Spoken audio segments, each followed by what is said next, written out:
중국과 군사 충돌 가능성이 끊이지 않고 있는 대만에서 지방자치단체장과 지방의회 의원들을 뽑는 선거가 지난 2022년 11월 26일에 있었습니다. 타이페이 곳곳에 마련된 투표소에는 이른 아침부터 투표를 하기 위해 많은 시민들이 모여들었습니다. 초등학교 교실을 투표소로 마련하고 일일이 유권자의 신원을 확인하는 모습은 우리와 다를 게 없어 보입니다. 하나의 중국을 주장하는 중국과 대만의 독립을 주장하는 입장들이 팽팽히 맞서고 있다는 점에서 이번 선거는 미래의 대만 정치를 판가름할 수 있는 중요한 잣대이기도 했습니다.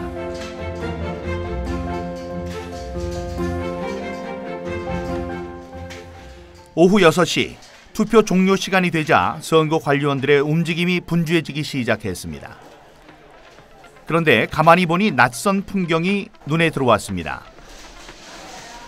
투표소에 설치된 집기들이 하나둘 밖으로 나오고 조금 전까지 시민들이 투표를 했던 장소가 순식간에 개표소로 변하기 시작했습니다.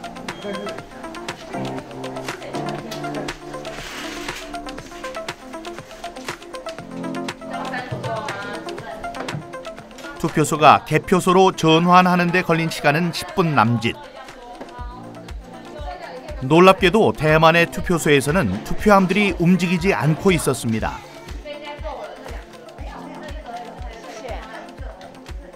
곧바로 개표가 시작되자 정당 소속의 개표 관리인들과 시민 감시단들도 카메라로 현장을 촬영하기 시작했습니다. 개표원들은 투표함에서 꺼낸 투표지를 두 손에 높이 들고 기표된 후보자의 이름을 큰 소리로 외쳤습니다. 모든 사람들 앞에서 한 표 한 표 오류가 발생하지 않도록 애쓰는 모습이었습니다. 투표 제도 중에서 가장 큰 특징 하나는 먼저 투표함이 움직이지 않는다는 것입니다. 투표소가 바로 개표소로 전환이 된다는 점인데요. 투표소에서 손으로 직접 개표를 한 뒤에 거기서 나온 수치를 칠판에 적습니다. 우리 반장 선거하듯이 발을 정자로 적고요.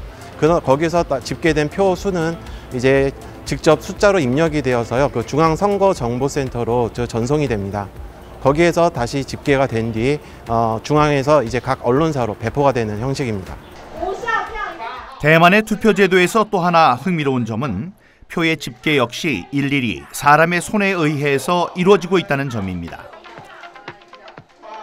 득표된 표는 곧바로 후보자의 이름이 적혀있는 칠판에 발을 정자로 하나씩 표기가 되었습니다. 세계 반도체 수출 1위를 달리고 있는 디지털 강국 대만. 도대체 대만은 왜 이런 아날로그적인 방식으로 선거를 치르고 있는 것일까요? 在这50年当中，每一次选举，国民党都作弊。那所以我们会觉得说，光在台湾投票都会作弊。那如果是在通讯投票，人民没有信心。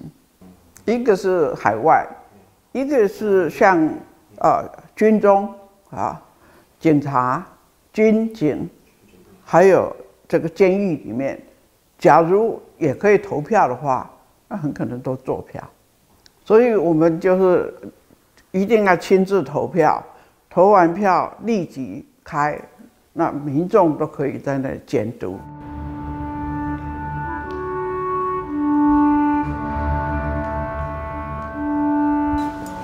제 지역구인 송도가 이제 눈앞에 보이지만 사실 저거는 전부 다 잔척이 된 곳입니다.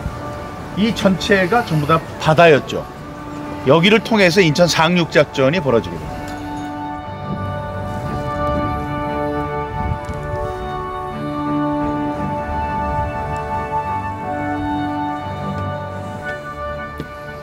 (1950년 9월 15일) 공산주의의 침략 속에 풍전 등화와도 같았던 한반도의 운명을 바꿔놓았던 인천 상륙작전.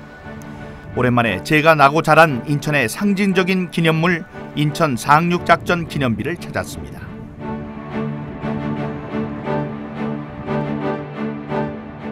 자유와 민주주의를 지키기 위해 자신을 희생했던 선열들 앞에 서니 제 마음도 숙연해졌습니다.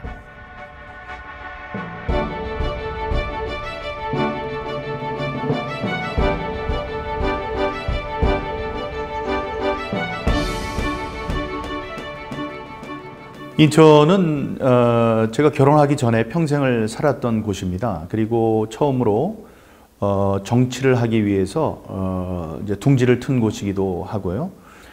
인천에 대해서는 저는 큰 자부심을 갖고 있었어요. 제가 태어난 곳이기 때문에 초중고등학교 저의 그 청년기를 다 여기서 보낸 그런 곳입니다. 그래서 이제 애정이 있고 뭐 저의 태를 묻은 곳이죠. 저의 그 정치적 기반이기도 하고요.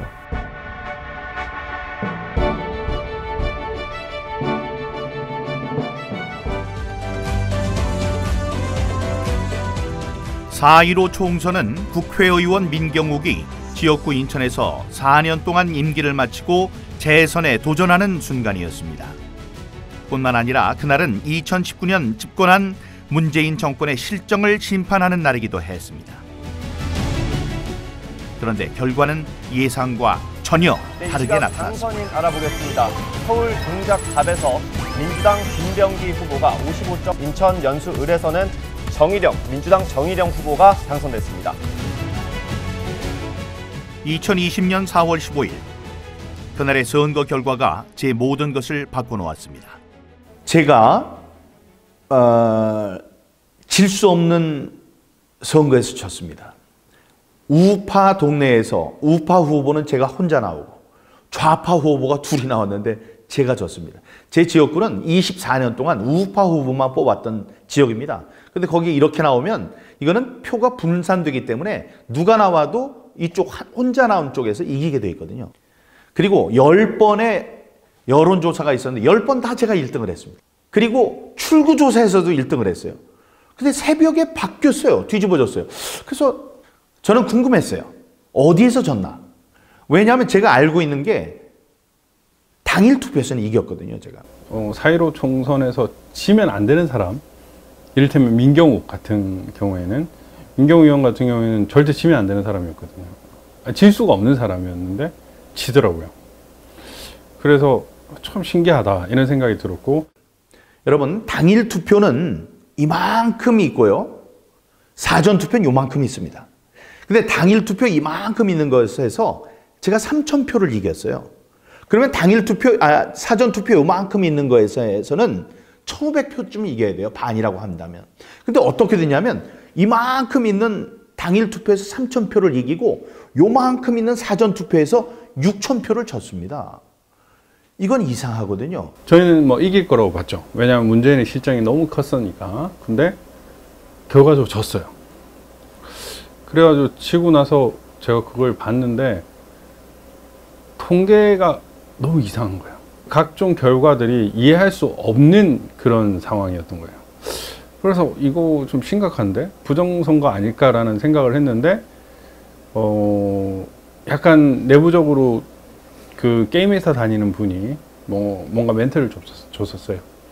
그래가지고 63대 36이라는 그 스코어가 가지는 의미, 그게 조작 상수가 들어간 것 같다라는 것이었고, 실제로 수도권 전역에서 미래통합당과 그 더불어민주당의 득표율이 사전 투표는 일관되게 63대 36이고 당일 투표는 오히려 이기는, 이런 말도 안 되는 이 산수만 해도 알 수 있는 이 현상을 보면서 이건 조작이다라는 판단을 사실 했었어요.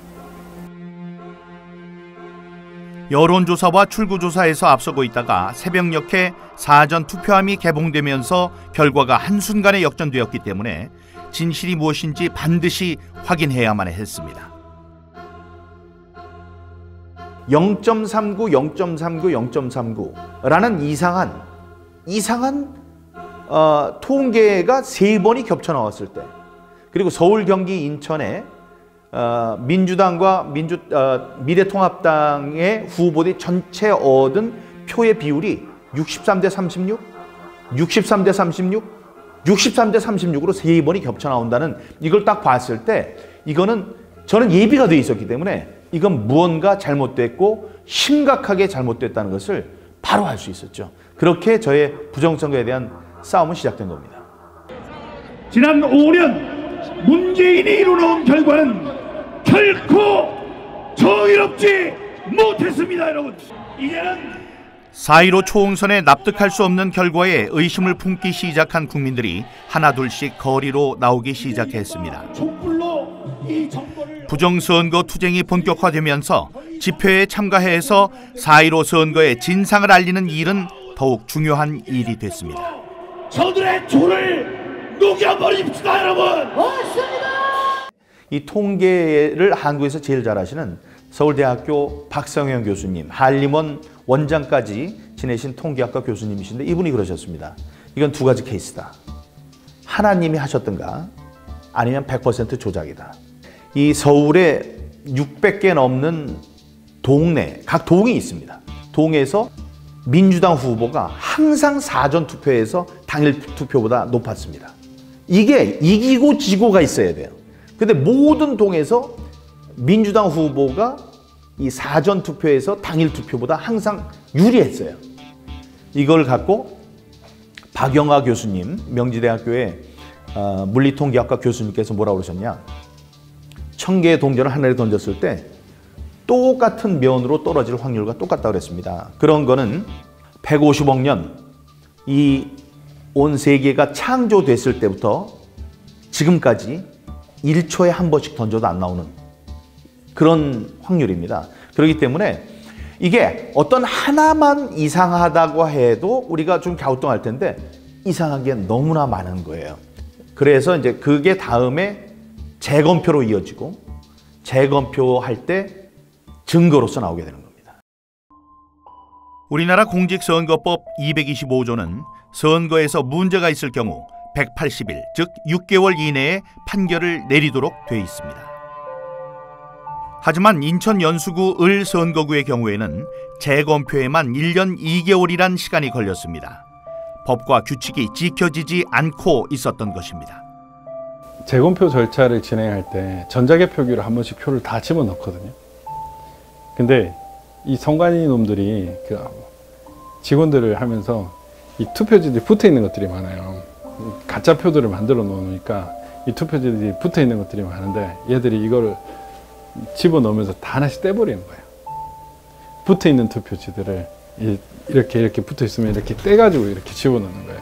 지금 오늘은 원래 이게 연락동사 신청을 하고 한 게 아니라서. 아니 그러니까 우리가 그때 의뢰한 거하고 조금 달라고 해서.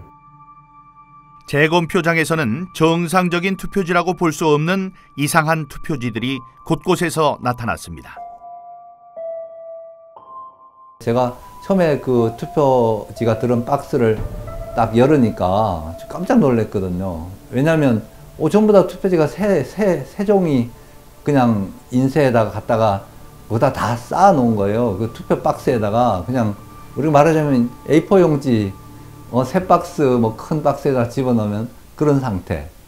그 전부 다 그렇게 돼 있고 그게 한두 장이 아니고 그냥 전체 박스가 다 그런 걸로 채워져 있고 그리고 한 박스씩 열어가지고 대법관들이 이제 거기서 그 숫자 세기 위해서 이렇게 하는데 저는 계속 그 뭐 숫자라든 이런 건 하나도 머리에 안 들어오고 그냥 전부 다 이거 전부 새 건데 이거 이상하다. 실제 투표한 게 아닌 것 같아요. 접은 게 없잖아, 접은 게. 롤도 아니고 인쇄한 것 같아. 네. 투표 용지가 아니에요, 용지가. 용지는 하얀색 롤 저기 1번만 그렇다는 거예요? 재검표 현장에 등장한 투표지들은 접힌 자국이 전혀 보이지 않는 마치 신권 다발처럼 빳빳하게 묶여있는 투표지들이었습니다. 모두 사람의 손을 전혀 타지 않은 것처럼 보였습니다. 롤 용지가 아니에요. 인쇄한 용지야. 이거 문제 제기해야 되는데요. 왜냐면 접힌 자국이 없어. 내가 여기 사진이 있거든. 뭐 통상적으로 종이란 건 이렇게 한번 접히면 형상 복원이 안 되잖아요. 이게 신기한 건 선관위는 이제 그런 부분에 대해서 형상 복원 기능을 가진 특수 재질을 사용한 투표지라고 그거를 선관위 그 유튜브에 팩트 체크라 명목으로 바로 올렸어요. 그 말이 안 되는 거잖아요. 근데 그 자리에서 아주 굉장히 거기서 소동이 일어났어요. 그래가지고 사진을 찍으려고 했더니 그걸 담당한 법관이 사진을 못 찍게 해요. 그리고 자기가 챙겨가지고 당장 가져가서 대법관한테 갖다 보고를 하고 이렇게 하면서 우리가 그래도 증거로 이제 남기기 위해 사진을 찍으려고 거기서 요청을 하니까 이미 봉인을 했기 때문에 사진을 찍을 수 없다고 이렇게 얘기를 하더라고요. 근데 나중에 그런 것들이 다 봉인이 없었어요. 죄송합니다. 네, 보세요. 이거 좀 찍었어. 공연 안 되시고.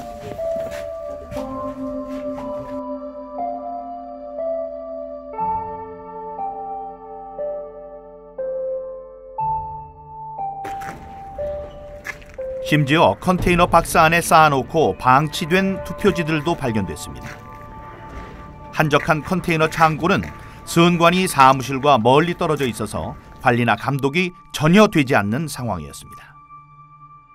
봉인 도장이 반만 찍히거나 도장을 다시 찍은 투표 상자, 그리고 정체를 알 수 없는 공인되지 않은 투표 도장이 찍혀있는 투표지가 3,000장이나 발견되기도 했습니다.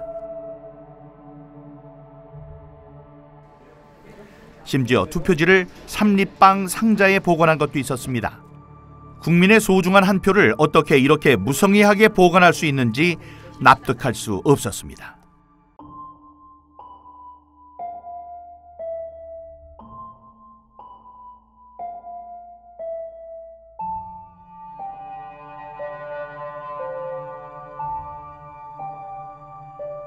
신중동 같은 경우에는 사전투표, 관내 사전투표 18,210명, 관외 사전투표 6,134명이었는데 그 인원이 투표를 하려면은 3점 몇 초당 해야 돼요. 3점 몇 초당. 그러니까 그 18,210명이 투표하면 4.7초당 한 명씩 해야 되는데, 한 표씩 해야 되는데 6,134명까지 다 합치면은 3점 몇 초당 해야 되는 거예요. 근데 상식적으로 비닐, 그 다음에 체열 측정, 그 다음에 알코올 이렇게 손 바르는 것까지 하면 시간이 많이 걸리고, 그 다음에 한 줄 서기였잖아요. 코로나 때문에. 그게 가능한가? 3점 몇 초당. 불가능하거든요. 4.15 총선이 끝나고 나서 한 3개월 지나가는 시점이었습니다. 중앙선관위에서 아주 대형 이렇게 5톤인가요? 5톤 그 쓰레기 폐지 이렇게 차가 나가고 있다라는 제보를 받고요. 그리고 그 차를 따라갔습니다. 그 차를 따라갔더니만 한 30분 따라갔더니만 시에 있는 한 야적장으로 가서 거기에 폐지와 파지들을 마구 쏟아놨습니다. 그리고 그 폐지들이 이렇게 쌓여있는 그 폐지들 속에서 중앙선관위가 이렇게 사용했던 많은 서류들이 파쇄지라고 하죠. 파쇄. 다 파쇄가 됐던 거죠. 그러니까 4.15 총선이 끝났는데 그 서류는 사실은 보관이 돼야 됩니다. 다. 서류가 다 보관이 돼야 되는데 그 서류의 상당 부분이 파쇄가 되어서 가루가 되어서 비닐에 담겨 있었고요. 그리고 일부 파쇄하지 않은 이렇게 서류들이 이 박스 안에 이렇게 나뒹굴고 있었고요. 봉투 안에 들어 있었습니다. 그 봉투 중에 하나가 부여청양 투표지였습니다. 비록 찢어져 있었지만 부여청양 사전투표지였습니다. 그 부여청양 사전투표지 저희가 언론에 저희 유튜브로에서 공개하자마자 중앙선관위가 매우 당황해서 심지어 부여청양에서 투표한 그분을 그 투표지를 찾아버렸습니다. 찾아서 누굴 찍었는지까지 알 수 있는 거죠. 결국은 QR코드만으로 누가 찍었고 누가 몇 번을 찍었는지 알 수 있는, 그러니까 비밀선고를 완벽하게 침해했다는 사실을 스스로 자백을 해버렸습니다. 중앙선관위가 4.15 총선 이후에 증거들을 은폐하고 있고 폐기 처분하고 있다. 스스로 부정선거라는 것을 인정하고 있다라는 사실을 증명하고 있습니다. 그러니까 증거 보존을 조직적으로 은폐하려는 것들이 보였죠. 너무 엉망이더라고요. 아, 오프라인 조작도 있었구나 라는 걸 느꼈습니다. 오프라인 조작도 있음을 느꼈고, 오프라인 조작이라는 건 뭘? 표 바꿔치기, 표 넣기. 근데 이게 되게 어려운 게 아니더라고요. 왜냐면 이제 분당을이나 선관위에서 투표지를 보관하는 이 과정이 너무 허술한 거예요. 심지어 그게 번호키로 돼 있는 거예요. 그 되게 허름하고 CCTV도 제대로 안 돼 있고 이러면은 누가 가서 열고 바꿔버려도 뭐 알 수가 없는 거예요. 분당을 같은 경우에는 가구 단지, 가구를 위한 뭐 그 일단 스테디움 같은 게 있었어요. 거기가 약간 허름해가지고 거기 투표지들이 보관되어 있었는데 그런 데서 그냥 바꿔치기 하면 모르겠더라고요. 그래서 선관위에 보관하는 것도 마찬가지로 이게 번호 키만 알면은 누군가가 새벽에 들어와서 투표함을 바꾸거나 아니면은 그 백묶음 몇 개 안 되잖아요. 그거를 집어넣어 버리면 되는 거예요. 그 과정에서 이 봉인지 관리가 하나도 안 됐다는 사실을 알게 됐어요.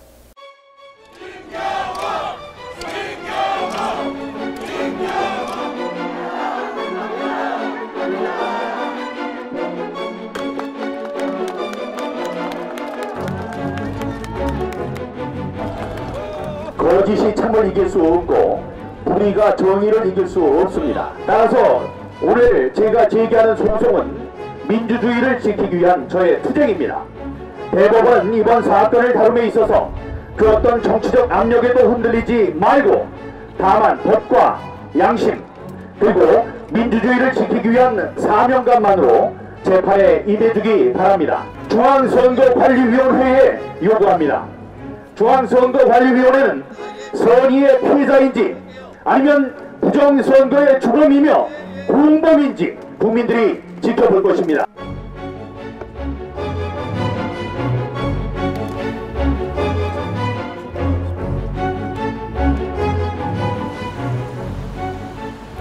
부정선거를 입증하는 증거들이 하나둘 나타나면서 자발적으로 투쟁에 함께 참여하는 시민들도 늘어났습니다. 그만큼 이번 사건은 평범한 시민들에게도 놀라운 일이었습니다. 첫 번째, 없애야 될 것들이 있는데 그 첫 번째가 사전투표, 두 번째가 전자개표기, 세 번째가 QR코드예요. 이제 이게 부정선거의 이제 증거들로 나온 건데 이 밑에가 그다음에 이게 바로 이른바 배춧잎 투표용지입니다. 위에는 지역구 국회의원의 이름이 나오고 밑에는 이렇게 비례대표 국회의원의 투표용지가 초록색으로 한 장에가 인쇄가 되어 있습니다. 배춧잎 투표지가 공개되자 배춧잎을 몸에 두르고 시위에 참가한 시민도 있었습니다. 그렇게 4.15 총선의 문제점들이 하나둘 수면 위로 떠올랐습니다. 자발적으로 부정선거 증거들을 확보하기 위해 팔을 걷어붙이고 나선 시민단체들도 있었습니다. 이들 덕분에 배춧잎 투표지 같은 비정상적인 투표지들이 결코 인쇄될 수 없다는 것이 확인되기도 했습니다. 투표가 인쇄가 돼서 나오면 자동으로 잘라서 자동으로 배출하는 기능이 있습니다. 그러다 보니까 다시 중첩되거나 종이가 말릴 가능성이 없죠. 이미 잘려서 앞으로 배출을 해버리는데 그래서 중앙선관위가 뭐 중첩되어서 다시 들어가서 말려서 이렇게 되었다. 배춧잎 투표지가 되었다. 새빨간 거짓말입니다. 중앙선관위에서 이렇게 관리하는 사전선거, 이 사전선거 투표지를 똑같은 투표지를 위조 복사, 다량으로 출력할 수 있다. 개인이 만약에 이것을 가지고 사전선거 위조 가짜 투표지를 마구 출력해서 만들었다면 그건 지난 선거에 반드시 사용되었을 것이다. 저는 그렇게 생각합니다. 그다음에 이제 이게 굉장히 중요한 일장기, 그야말로 일장기 투표용지입니다.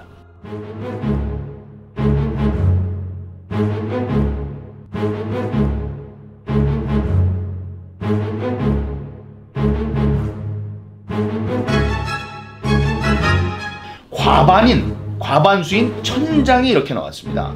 그러면 이 중에 누구는 반드시 봤어야 돼요, 이걸. 보고 항의도 했어야 되고. 여기에 투표를 한 사람 나오시면 10억 원을 드리겠다고 조선일보, 문화일보, 매일경제에 전부 큰 전면 광고를 냈습니다. 근데 지금까지 나왔나요? 안 나왔어요. 그건 뭐냐? 여기에 투표한 사람이 없다는 얘기죠. 그러니까 그 사람들, 대법관들이 지금 얘기하는 거는 어떤 것 같냐면 여기 시체가 있고 피를 흘리고 죽어 있고 그 앞에 피가 묻은 칼이 발견됐는데 칼에 지문이 묻어 있었어요. 그걸 보고 정상적이라면 그 칼에 있는 지문을 본 다음에 지문이 묻은 사람이 범인이다라고 추론하는 것이 맞는데 지금 이 사람들은 뭐라고 하냐면 이 사람이 지문이 나온 사람에 대해서 이 사람이 진짜로 이 사람을 죽였다면 이 중요한 칼을 지문이 묻은 채로 여기다 놔두지 않았을 것이다 라고 얘기하는 것과 똑같은 겁니다. 이거는 완전히 코미디예요. 코미디. 개콘이 그래서 없어진 게 아닌가 이렇게 생각합니다. 재검표 과정에서는 좌우 여백이 서로 다른 사전 투표용지들도 등장했습니다. 사전 투표 때 사용된 프린터는 좌우 규격이 미리 일정하게 정해져 있기 때문에 규격에 맞게 인쇄가 돼서 출력되는 게 정상입니다.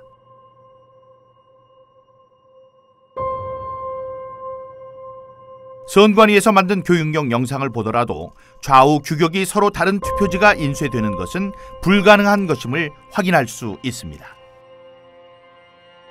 여기 글루건 보이시죠? 글루건으로 고정을 합니다. 폭을. 투표용지가 다 100mm, 정확하게 100mm이기 때문에 그래서 이 폭을 아주 움직일 수 없도록 아예 고정을 이렇게. 이런 투표지들은 또 투표로 개표록에도 없어요.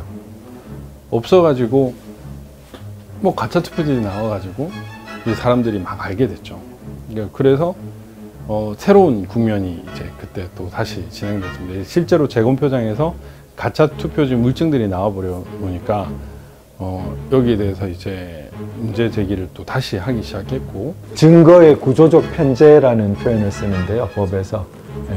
증거가 구조적으로 이 대형 기관에 다 편제되어 있다. 그 사람들한테 몰려 있다는 거죠.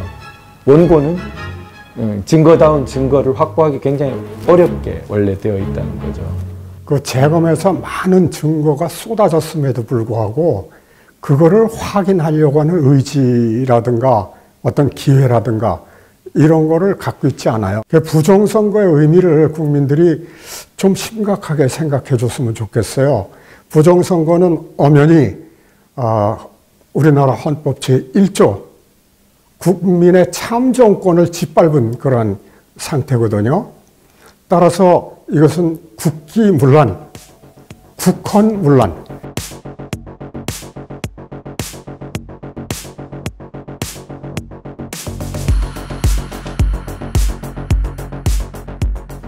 그 시기부터 부정선거에 대한 확신을 갖고 행동으로 옮기기 시작했습니다.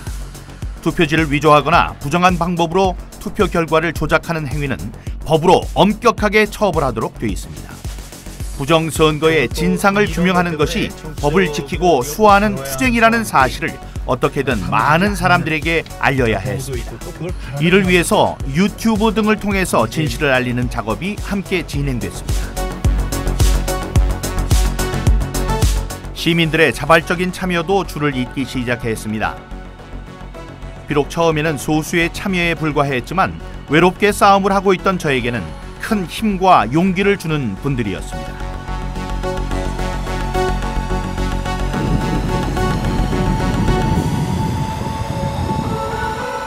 그러면서 조금씩 부정선거 진상 규명에 대해서 관심을 갖고 응원하는 시민들도 늘어났습니다.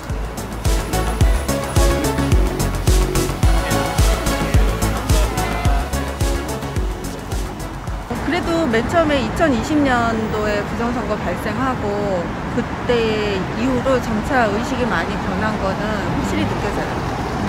지금은 많은 국민들이 많이 알고 적어도 그럴 수도 있겠구나 하고 의혹은 가지고 있는 것 같아요. 이 부정선거는 대한민국을 망치는 가장 악랄한 그 범죄라고 생각하기 때문에 작은 거짓말도 용납을 하면 안 되는데, 그러니까 이 거짓말 자체가 나라를 전복시킬 수 있는 거짓말이다라는 생각에 진짜 울분이 막 올라와가지고 가만히 못 있겠더라고요. 그렇게 시민들의 절망은 시간이 지나면서 점점 분노로 변해갔습니다.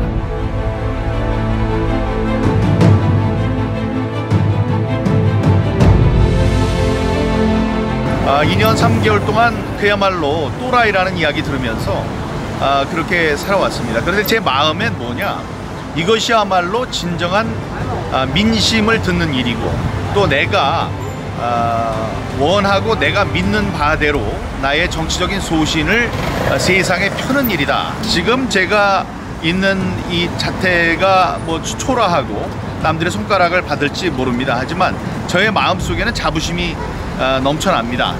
사람들이 뭐라고 해도, 손가락질을 해도 거기에 흔들릴 만큼 이렇게 이제 유약하지는 않습니다.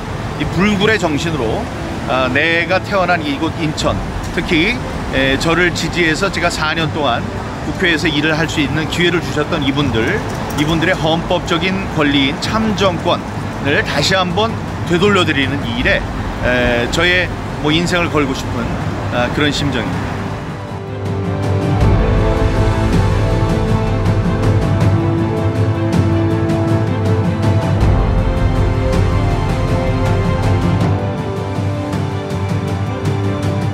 개성과 자유를 존중하는 민주주의의 상징 미국. 그러나 미국에서도 선거 부정으로 인해 지금 민주주의가 위협받고 있습니다.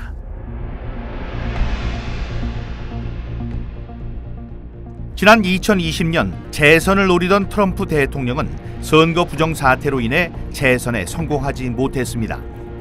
당시 온갖 부정선거의 증거들이 속출하면서 분노한 시민들은 거리로 쏟아져 나왔습니다.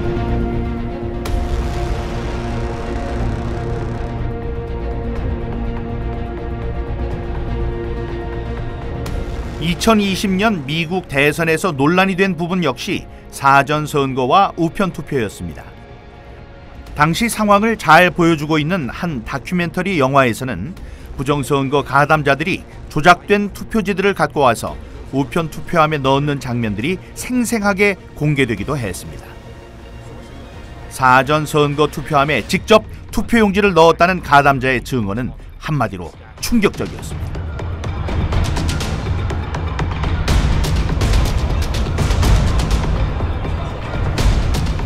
그 결과 경합주라고 불렸던 미시건, 위스콘신, 조지아 등에서 실제로 바이든 후보는 트럼프 후보를 앞서 나가면서 대선에서 승기를 얻었습니다. 도대체 2020년 미국 대선에서는 어떤 일들이 있었던 것일까요?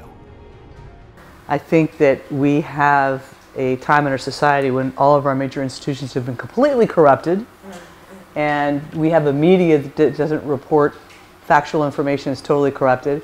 We have an intelligence community that's totally corrupted, and we have an educational system that is teaching people to hate each other rather than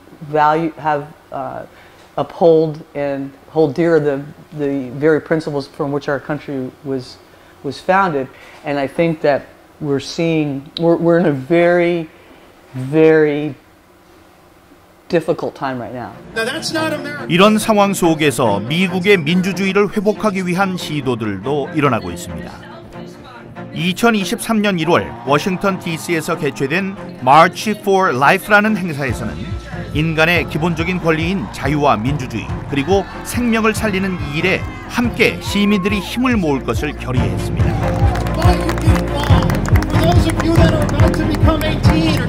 집회가 끝난 뒤 수천 명의 참가자들은 다양한 정치적 구호가 적힌 피켓을 들고 국회 의사당까지 행진을 계속했습니다. 그들 중 한 명에게 다가가 미국 정치와 선거에 대한 의견을 물었습니다. I think that it was fraud. Yes. I do believe that. I think that the mail-in ballots were a big part of it, and that it shouldn't have been mail-in because different citizens were. Exactly. Yeah, I think that it was a big part. And the voting machines as well. The voting machines. I think that it all should have been digital. I think the mail-in ballots were a big part of the fraud. Yeah, I think so. I think people are losing track of real history, and what this country was founded upon was freedom and freedom for all. 몇 년 전 미국 미시간 대학교에서는 미국의 가치가 무엇인지에 대해서 조사를 한 적이 있습니다. 상당수 미국인들은 개인주의와 독립 정신을 꼽았습니다. 미국은 그 바탕 위에서 자유 시장 경제와 민주주의의 꽃을 피웠습니다. 하지만 최근 들어 미국의 번영에 의심을 품는 사람들도 많아지고 있습니다. 2012년 11월 30일 미국의 수도 한복판에서는 검은 크리스마스라는 제목이 붙은 한 중국인 설치 예술가의 작품이 수많은 미국인들 앞에 공개됐습니다. Medal of Arts Award. Congratulations, Tsai. We're so proud of you, and thank you for everything you've done for art and embassies. Thank you. 我介绍一下这个作品，等一下会怎么样 ？OK， 第一个爆炸是会从底下往上。3, 2, 1, fire.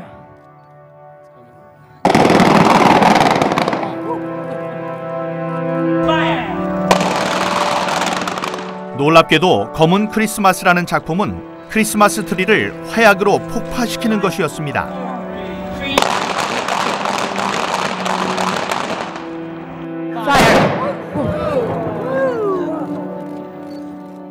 중국의 발명품인 화약으로 미국의 기독교 전통과 문화를 상징하는 크리스마스 트리를 폭파시키는 것이 행사의 목적이었던 것입니다.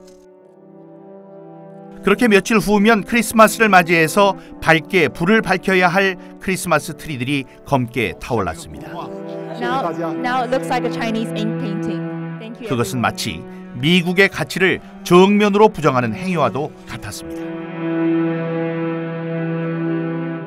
미국인들이 아메리카 대륙에 정착을 시작한 뒤부터 그들에게 기독교 신앙은 삶의 밑바탕에 깔려있는 근본적인 믿음이자 생활의 한 부분이었습니다. 그래서 언제나 크리스마스 때가 되면 미국인들은 크리스마스 트리를 함께 장식하면서 가족들과 함께 즐거운 시간을 보내는 것이 일상이었습니다. 놀랍게도 이 행사를 주최한 곳은 미국 국무부였습니다. 당시 국무부 장관이었던 힐러리 클린턴은 차이 구어창을 국무부로 초대하고 3억 원의 상금과 함께 그의 목에 금메달을 걸어줬습니다.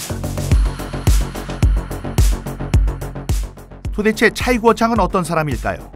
그리고 어떻게 미국의 수도 한복판에서 그런 일들이 벌어질 수 있었던 것일까요? 그의 행적을 취재하는 과정에서 우리는 그가 갖고 있는 생각의 단면을 확인할 수 있었습니다. 그 사건은 바로 2001년 벌어졌던 9.11 테러였습니다. 공식적인 사망자 숫자 3,000명, 뉴욕 세계무역센터 빌딩이 무너지는 광경을 보고 슬픔에 빠지지 않은 미국인은 없었습니다.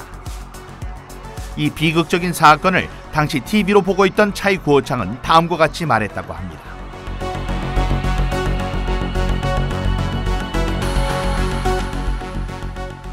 What their purpose is and how they undermine a society. The United States of America has been a beacon of hope and liberty through these many years, and certainly been that for South Korea. And I'm really disgusted at what is happening in our country and what our foreign policy is about now. 부정선거의 진실을 규명하기 위한 시민운동을 시작한 지도 어느새 3년이 됐습니다. 그동안 우리 사회는 어떤 모습으로 변해 있을까요? 민경욱입니다. 인사 올리겠습니다.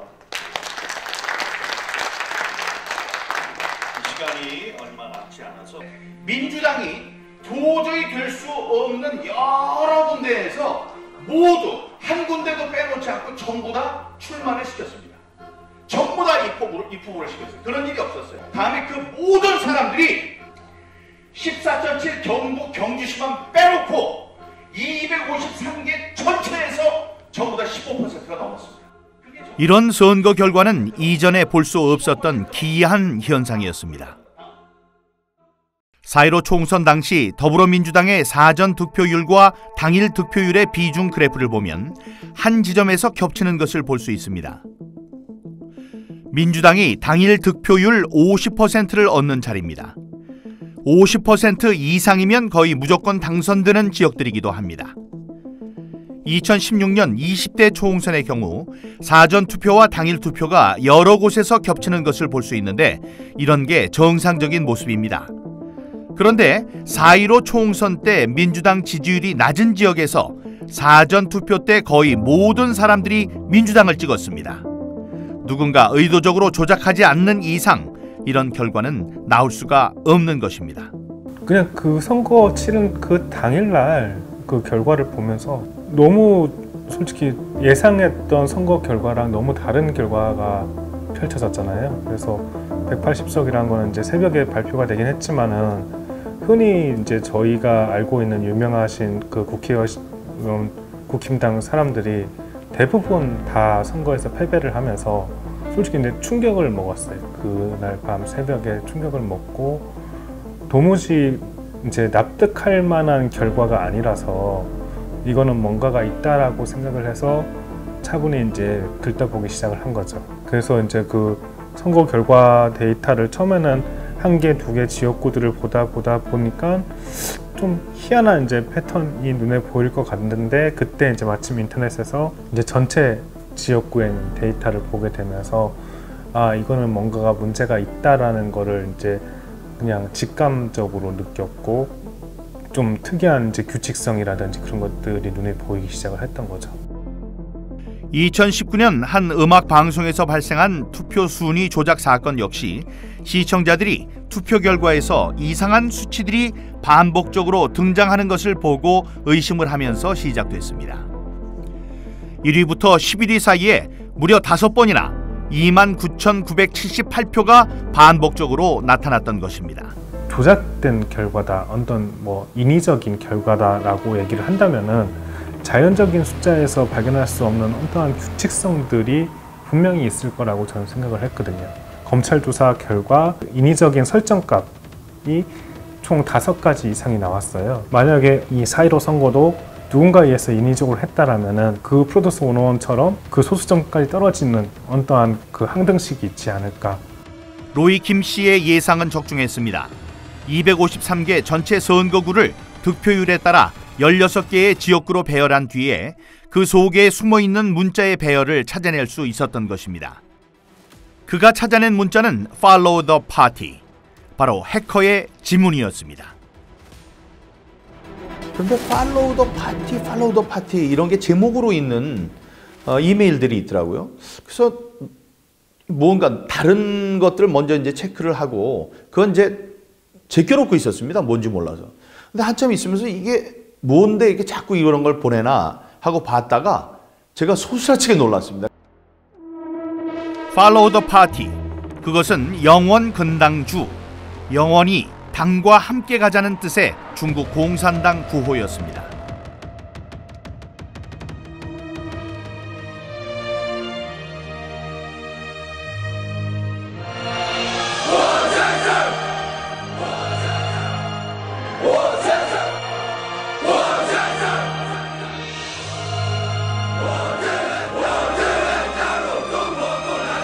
아스키 코드라고 숫자를 문자로 변환해 주는 거에 이렇게 맞추어 보았더니 FOLLOW 한 칸 떼고 THE 한 칸 떼고 PARTY Follow the Party라는 게 나왔다.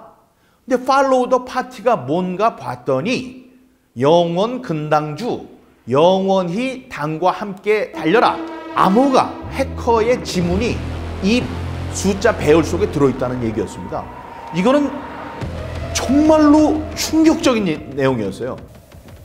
중공이라는 거대한 독재 국가가 임기도 길잖아요.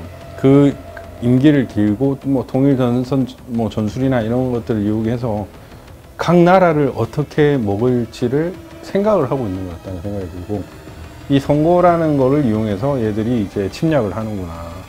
과거에는 이제 총칼을 통해 가지고 사람들을 죽여 가지고 이제 얻었다면 지금 부정선거라는 수단을 통해 가지고 그 나라를 먹는 일을 하는구나라는 걸 인지를 하게 됐고, 이건 사실 진짜 국가안보 직결되는 문제라고 생각이 돼요. 디지털 세상이 언제나 안전할 것이라는 생각은 위험한 발상입니다. 지금도 사이버 세계 속에서는 수많은 해커들이 우리의 생활 곳곳에 침투하고 있습니다. 그 중에는 중공이나 북한과 같은 공산주의 국가들의 사이버 위협도 심각한 상황에 있다는 것을 잊지 말아야 할 것입니다.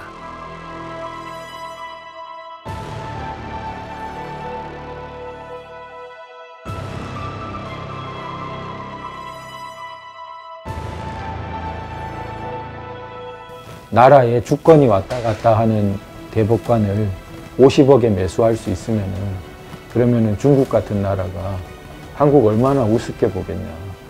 대법관 한 9명, 그럼 50억 곱하기 10해도 500억이면 나라 주권을 산단 말이냐. 너무 참. 이 부정선거로 당선된 인간들은요, 민심을 안 봐요.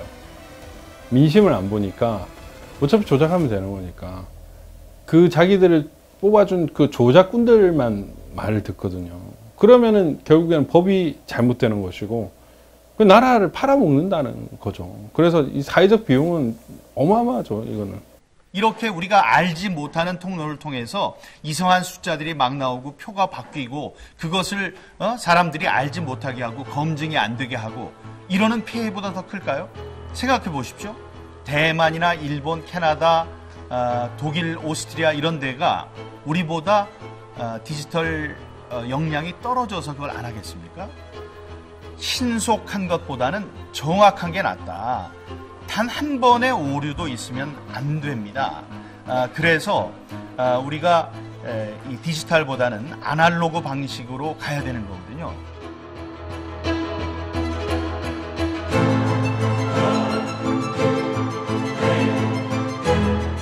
법과 철학으로 유명한 유럽의 선진국 독일. 지난 2021년 독일에서는 우리의 국회의원 선거에 해당되는 연방의회 선거가 실시됐습니다. 이번 총선은 16년 동안 독일을 이끌어왔던 메르켈 총리 이후 새로운 독일의 지도자를 뽑는 선거라는 점에서 국제사회의 이목을 집중시켰습니다. 그런데 법률과 규칙의 엄격함으로 유명한 독일에서 초유의 사태가 벌어졌습니다. 선거 당일 제대로 투표를 하지 못한 유권자들이 속출한 것입니다. Many things went wrong. They didn't have enough of these election forms.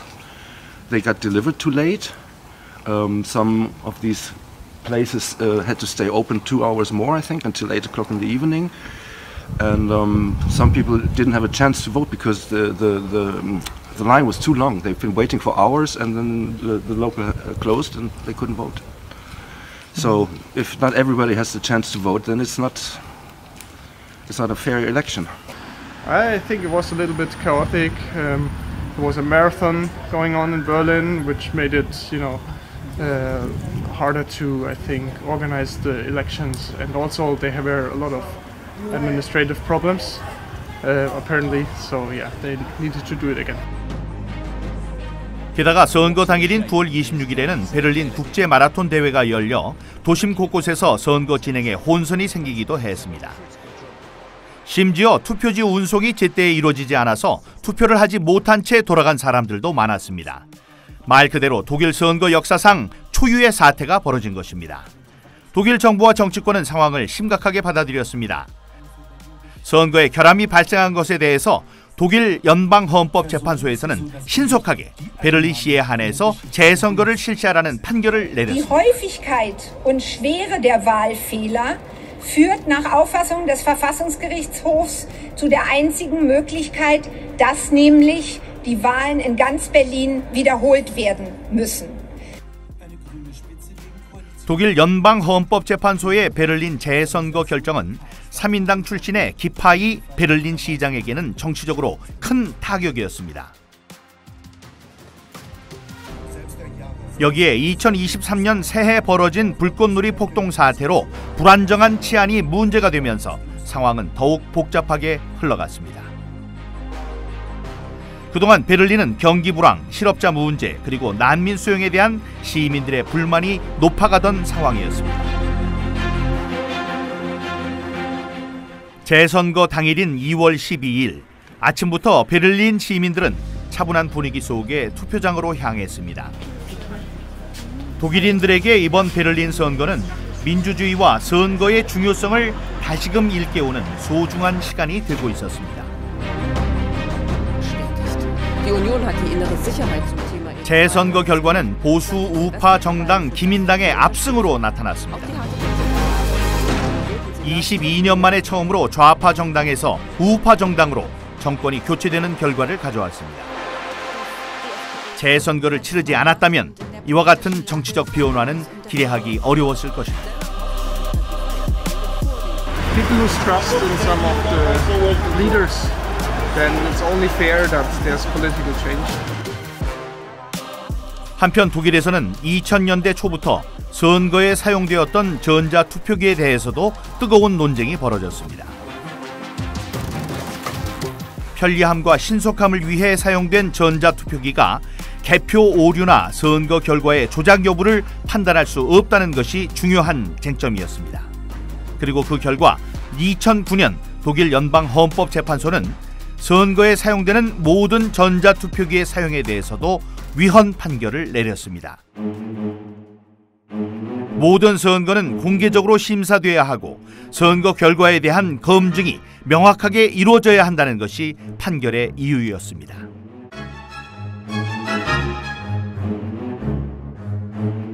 선거 결과에 대해서는 이제 검증 가능할 수 있도록 하는 이제 그 장치들, 제도적인 법규적인 장치들이 없기 때문에 무효다라고 판단한 부분이거든요.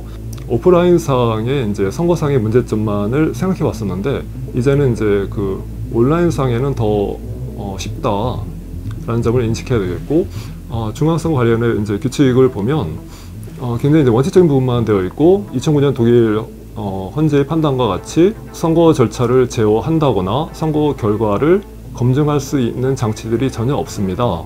선진국일수록 아날로그 방식을 취하고 있습니다. 왜냐하면 디지털 전산이 얼마나 위험한지를 잘 알고 있기 때문입니다. 진실, 그 다음에 보안, 아니면 정직성 이런 것들이 더 중요한데 이 선거가 그런데 아주 편리한 것, 쉬운 것, 빠른 것을 추구하다 보니까 이 전산 시스템, 그 다음에 전산 장비 이런 것을 도입해서 결국은 선거가 부패하고 타락하게 만든 원흉이 되고 있죠. Well, let me tell you what we're going to do today. We have constructed a mini election.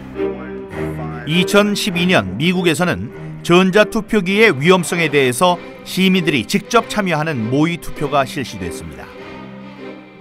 실험에는 전자투표기의 메모리 카드를 조작하기 위해서 해커도 참여했습니다. 투표에 참여하기 전 주최 측은 참가자들에게 한 가지 문제를 냈습니다. 메모리 카드를 사용해서 전자투표기가 해킹될 수 있는지를 묻는 질문이었습니다. 대부분의 참가자들은 해킹이 불가능하다는 데 표를 던졌습니다. It's impossible.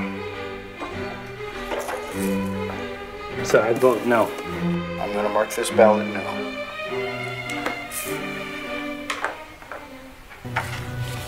그 결과 모의 투표 참가자 8명 가운데 6명이 해킹이 불가능하다는 노에 투표를 했습니다. 잠시 후 투표지들이 전자투표기를 통과하면서 투표 결과가 공개됐습니다.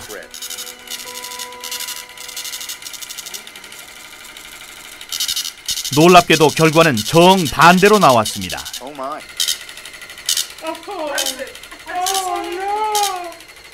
What is it? 7 yes, 1 no. Oh my gosh. Oh my gosh. Let me see. Here's the tape. 7 people said it could be hacked. And we put through 6 and 2. 6 no's no's and 2 2 yes. Oh my gosh, do you know what this means? 곧이어 실험에 사용된 전자투표기는 투표 결과를 외부로 전송하기 위해 다른 곳에 위치한 컴퓨터로 옮겨졌습니다. 이 과정은 미국에서 전자투표기로 선거를 하고 중앙 서버 컴퓨터에 전송되는 것과 동일한 과정을 보여주는 것이었습니다. 참가자들은 숨죽인 표정으로 투표 결과가 전송되는 것을 지켜봤습니다. 잠시 후 해커에 의해서 조작된 투표 결과의 전송이 완료됐다는 표시가 떴습니다. Susan, what does this mean for you? Makes me cry. I'm sorry, but it does. Why? Why? There's so many reasons. The reasons because there are people out there who are giving their lives to try to make our elections secure, and they're being called conspiracy theorists and technophobes, and these vendors are lying and saying that everything's all right, and it's not all right. 만약 실험이 실제 선거였다면 완벽하게 부정선거가 완성되는 순간이었습니다. 미국 정치권에서도 전자투표기의 조작 가능성에 대한 논쟁은 계속 제기돼 왔습니다. 하지만 대부분의 선거 관계자들은 전자투표기가 인터넷과 연결될 수 없다는 이유로 해킹 가능성을 부인했습니다. 하지만 해커들은 손쉽게 해킹을 통해 전자투표기를 인터넷에 연결시킬 수 있었습니다. I had full access. I could have changed. 만약 전자투표기가 이렇게 손쉽게 해커의 손에 의해서 조작될 수 있는 것이라면 이것은 곧 민주주의의 위기라고 해도 과언이 아닐 것입니다. 지금도 수많은 나라의 선거에서 전자장비들이 사용되고 있기 때문입니다. 정말 한 사람이 한 사람 역할을 해야 공평한 게임이 되는 거잖아요. 근데 만약에 이제 누군가의 손을 탄다면 누군가의 개입으로 이 한 사람의 주권이 없어지게 된다면은 이거는 정말 우리가 각성을 하고 싸워서 우리 주권을 찾아야 되는 상황이거든요. 전혀 나의 의지와 상관없는 결과들이 반복이 되고 그런 이제 말도 안 되는 일이 벌어지면은 우리는 정말 상상하기 힘든 어려운 삶을 살게 될 겁니다. 하지만 우리 정부나 정치권에서는 아직도 전자장비들의 선거 사용에 대해서 해킹이 불가능하다는 입장입니다. 얼마나 더 큰 불행한 사태가 벌어져야 문제의 심각성을 깨닫게 될까요?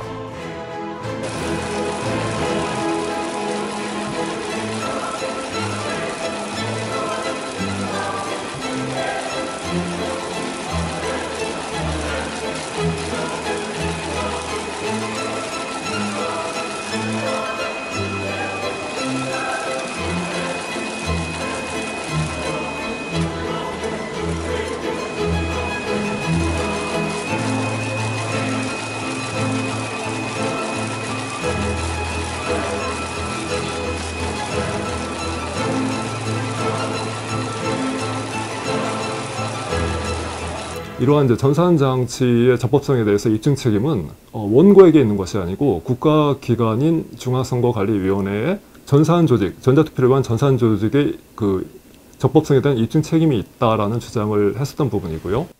많은 사건들의 증거들이 있음에도 불구하고 이미 증거가 증거로 취급되는 사회가 아닌 게 돼 있어요. 어느 한쪽에서는 진실이 아닌 그런 사회가 돼 있습니다. 괴벨스, 스탈린, 레닌 이런 사람들이 주창한 게 있죠. 거짓말도 자꾸만 하면 진실이 된다. 이거요. 이게 너무 뿌리 깊어요.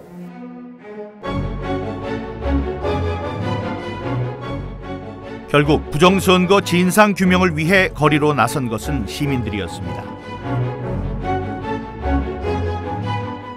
그들은 4.15 부정선거의 실체를 밝히고 범죄자들을 처벌하라고 목소리를 높였습니다. 하지만 시민들의 외침은 대답 없는 메아리가 돼서 돌아왔습니다.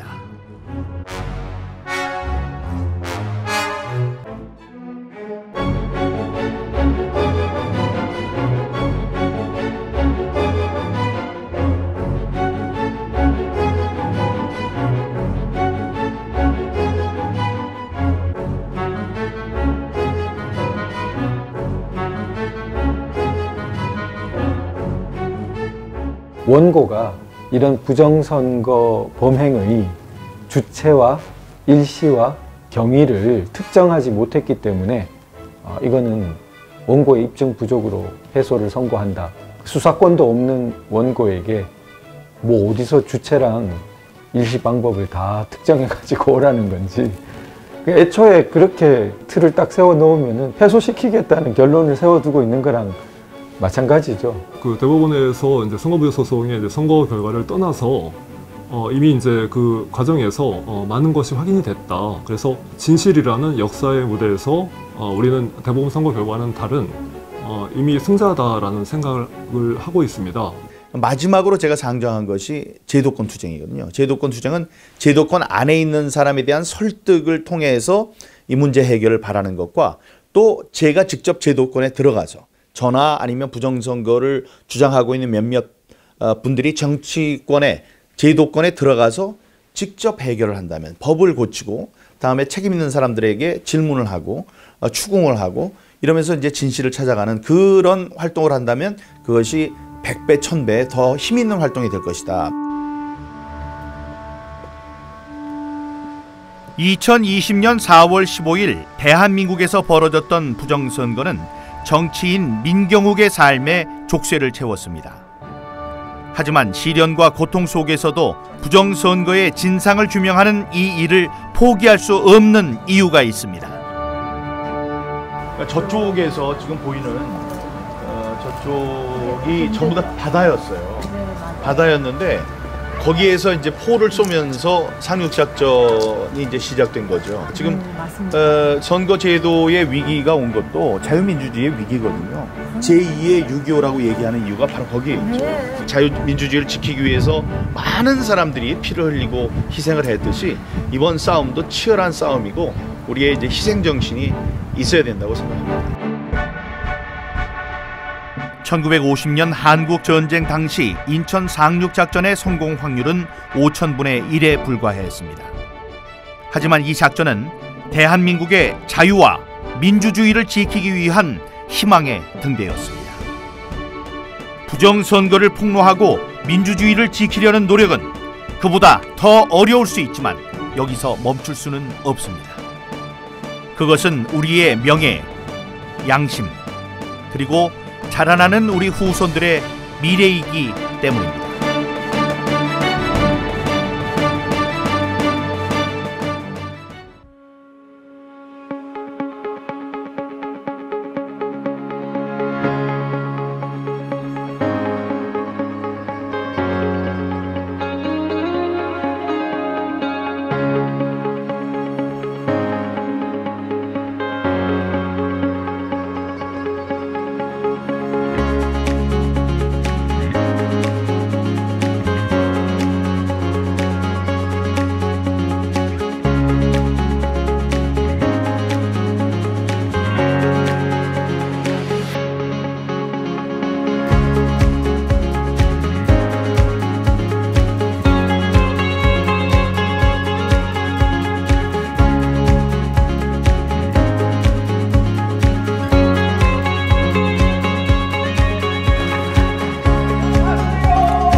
안녕하세요. Ladies and gentlemen, during the Korean War, General Douglas MacArthur saved South Korea with Operation Chromite or the Incheon landing. Operation Chromite's odds of success were 5,000 to 1 against. Our efforts to expose election fraud and to defend democracy might be more difficult, but we cannot stop now. The memorial for Operation Chromite is in the district I represent, Yeonsugu-ul, Incheon. I don't think this is a coincidence. The seeds of freedom planted by General MacArthur 70 years ago in Incheon grew in my father's heart and mind, and that made me fight for freedom. The son of a humble American soldier's houseboy now shouts, "Let's go together in this fight to preserve freedom and democracy." Thank you very much. Thank you.